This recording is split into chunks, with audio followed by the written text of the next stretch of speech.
Comment লিখবো 57 minute. এবারে আমরা কি করলাম, ড্র্যাগ করেও করতে পারি অথবা আমি লিখে দিতে পারি যে আমি কতটুকু। আমি মনে করি পাশাপাশি আমি কি দেব, মনে করো 3 ইঞ্চি দিলাম, আর নিচের দিকে দিলাম মনে করো 0.3 ওকে দিলাম, এটাও দিতে পারি। এদিকে 3 ইঞ্চি, নিচের দিকে 0.3 ইঞ্চি দিলাম। অথবা আমি ড্র্যাগ করে ছোট বড় করেও করতে পারি, কোনো সমস্যা নাই। এখানে এখন কি আছে, ফিল কালারও আছে, স্ট্রোক কালারও আছে, কিন্তু আমার স্ট্রোক কালারটা দরকার নেই। স্ট্রোক কালার থাকলে কাজের কোয়ালিটি ভালো হবে না। তাহলে আমরা কি করব, এই যে এখানে দেখো, যদি এরকম না দেখা না যায়, এরকম দেখা যায়, তাহলে কি করব, এরকম দেখা গেলে এই যে পাশে দেখলে যে অ্যারো আছে না একটা, এখানে ক্লিক করব, দেখবে যে এটা বের হয়ে যাচ্ছে। ঠিক আছে, বের হয়ে আসছে। এখন স্ট্রোকের কালার সিলেক্ট করলাম, ক্লিক করলাম, এখন দেখো স্ট্রোক কালারটা উপরে উঠে আসছে। এবার এটাকে নাল করে দেব, তখন স্ট্রোক কালার চলে গেছে। এবার যদি বাইরে ক্লিক করি তাহলে আর কিছু দেখা যাবে না, কিন্তু আছে দেখা যাচ্ছে না। কেন দেখা যাচ্ছে না, এটা সাদা হওয়ার কারণে। এটাকে তাহলে ড্র্যাগ করে আবার সিলেক্ট করলাম, তাহলে স্ট্রোক কালারটা আমরা চেঞ্জ করে অন্য কালার দিয়ে দিলাম একটা কালার। এখন আমার দরকার এটাকে কি করব, কপি করে ছোট করব। তাহলে কন্ট্রোল সি দিলাম, কন্ট্রোল এফ দিলাম। কেন এফ দেব, ফ্রন্ট অফ কপি, ফ্রন্ট মানে পেস্টিং, ফ্রন্ট সামনে পেস্ট করব, মানে উপরে পেস্ট করব। কন্ট্রোল এফ দিলাম। এবারে কি করব, এটা ছোট করে নিলাম এবং পাশের দিকে নিয়ে আসবো।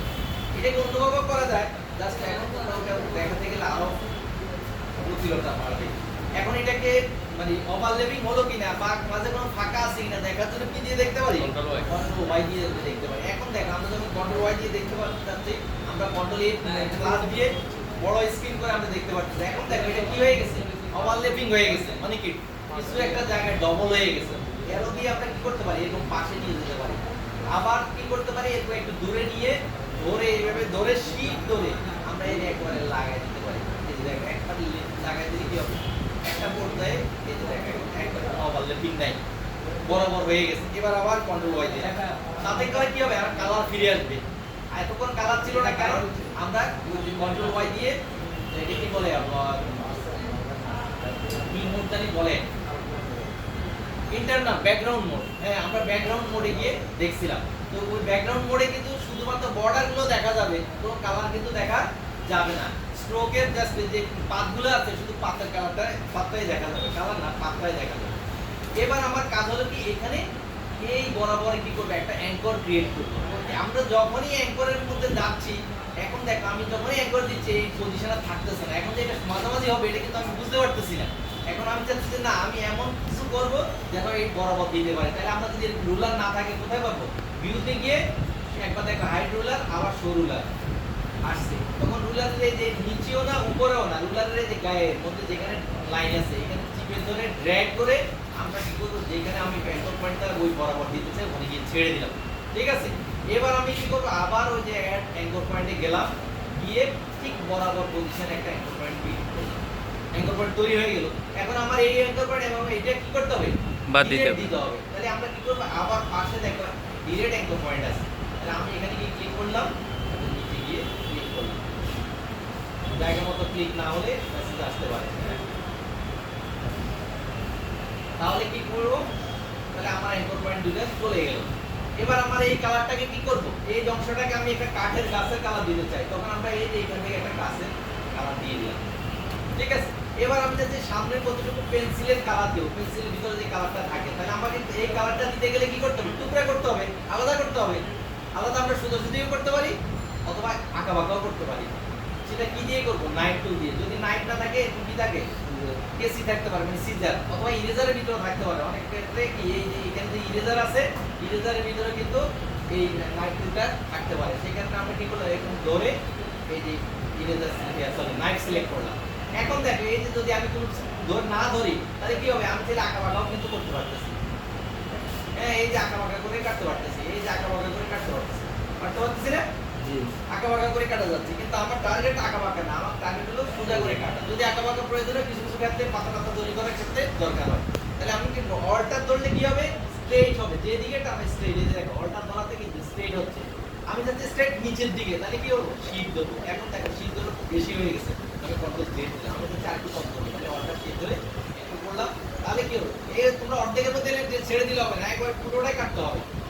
এবারে সিলেকশনে ক্লিক করলাম, বাইরে ক্লিক করলাম, এটাতে ক্লিক করে এবার কালার দেবো। তাহলে আমরা কি করলাম, এখানে ক্লিক করে কালার দেবো। তাতে কি হয়ে গেল, ওই অংশটা কালার হয়ে গেল। এবার আমার দরকার কি পিছনের অংশটা নিয়ে কাজ করা। এবার আমরা পিছনের অংশটাতে গেলাম। এবার আমরা এটাতে সিলেক্ট করে এটাকে বাদ দিয়ে দিই আপাতত। তো বাদ দিতে কিভাবে কি করব?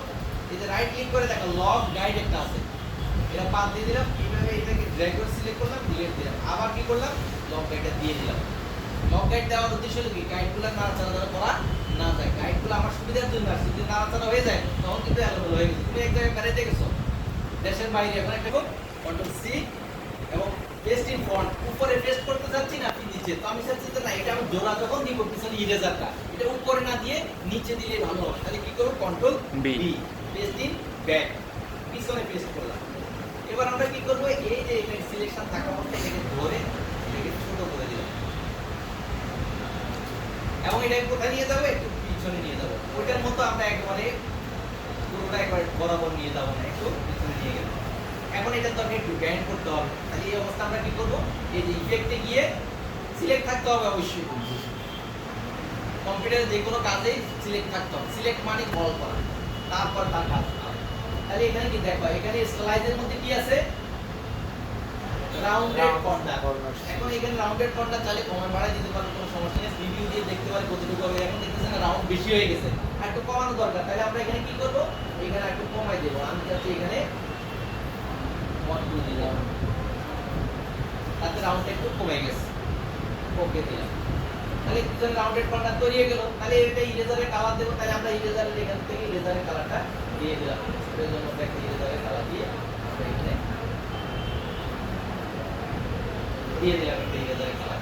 একটু বড় করে দিতে চাচ্ছি তাহলে একটু বাইরে দিয়ে দিলাম।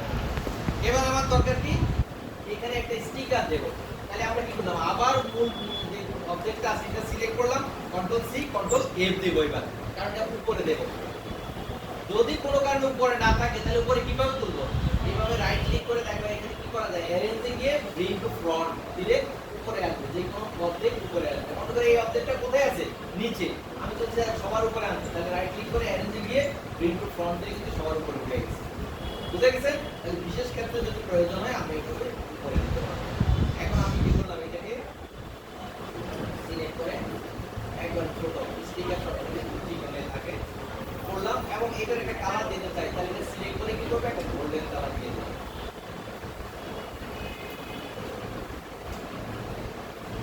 এবার যদি আমি এটাতে কোনো ডিজাইন দিতে চাই প্রয়োজন মতো যে কোনো ডিজাইন দেওয়া সম্ভব, সেটা কিভাবে করতে পারি? সিলেক্ট থাকা অবস্থায় কন্ট্রোল সি দিলাম, কন্ট্রোল এফ। এবার কি করলাম নিচের থেকে উপর থেকে যে কোনো দিকে টেনে নিলাম, একটু স্কেলটা বড় করে নিলে ভালোভাবে দেখতে হবে। এটা কালারটা একটু গাঢ় করে দিলাম। এবার আমরা কি করলাম অল্টার ধরে নিচের দিকে ড্র্যাগ করলাম, সাথে সাথে কি ধরবো শিফট ধরবো, যেন সোজাসুজি হয়, নাহলে কিন্তু সোজা হবে না। এবার কন্ট্রোল ডি দিলে ডুপ্লিকেট হবে, একই জিনিস বারবার করতে চাইলে কন্ট্রোল ডি দিলে তাহলে এরকম ডুপ্লিকেট হবে, তাহলে অনেকগুলো হবে। যদি ছোট বড় করার জন্য প্রয়োজন মতো তাহলে কি হলো একটা পিছনের এটা হয়ে গেল, স্টিকারটা হয়ে গেল। এবার আমরা চাচ্ছি পুরো এটা সিলেক্ট করব, তার আগে যে যদি কোনো কিছু লিখতে তারপরে এখানে কোনো একটা লোগো বসাতে প্রয়োজন হতে পারে, এখন আমরা লিখতে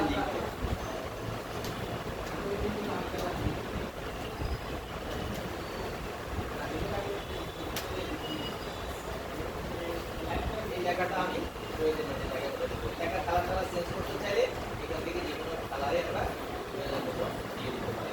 এখন পুরো লেখাটা একসাথে সিলেক্ট করলাম, রাইট ক্লিক করে গ্রুপ করলাম, তাতে করে লেখাটা একসাথে হয়ে গেল। এবার আমরা এটাকে দিতে চাই একটু করে দিলাম। হ্যাঁ, এবার আমি কোনো একটা লেখা বা কোনো একটা কিছু এখান থেকে খোলা দিয়ে এই যে দেখো পেন্সিল আছে, পেন্সিল দিয়ে এখানে যে কোনো লেখা লিখতে পারি। ঠিক আছে, এখন এখানে ফিল কালার চলে আসছে, কারণ আমার এখানে ফিল সিলেক্ট ছিল। তাহলে আমরা ফিল নাম করে দিলাম, স্ট্রোকে গিয়ে কি করলাম লাইট কালার দিয়ে দিলাম। এবার সিলেকশনে গিয়ে এটাকে মুভ করে